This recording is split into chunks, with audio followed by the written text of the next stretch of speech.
Goacan has written to the Director of Transport regards the construction of a tea stall at the Margao bus stand. We are disturbed that this tea stall is being located where in a place that will affect the road safety and traffic management at the Kadamba bus stand.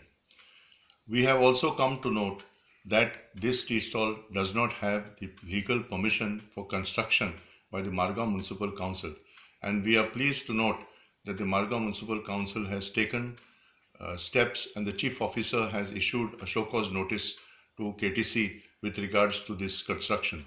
However, what is worrying us is the KTC is seeking to increase its revenue by undertaking commercial activity at the cost of public safety.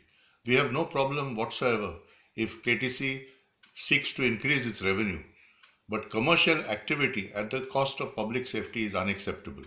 We have noticed that KTC has permitted a tea stall at Panjim bus stand, which has affected the movement of people in the area, particularly as it is aligned where the zebra crossing is at the bus stand. Similarly, at Mapsa bus stand, the KTC has permitted this tea stall to be constructed by dismantling bus bay number 5 and removing the benches which were used by senior citizens.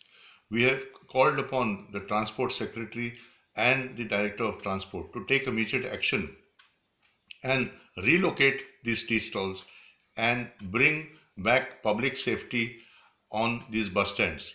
This will create confidence in the minds of the people.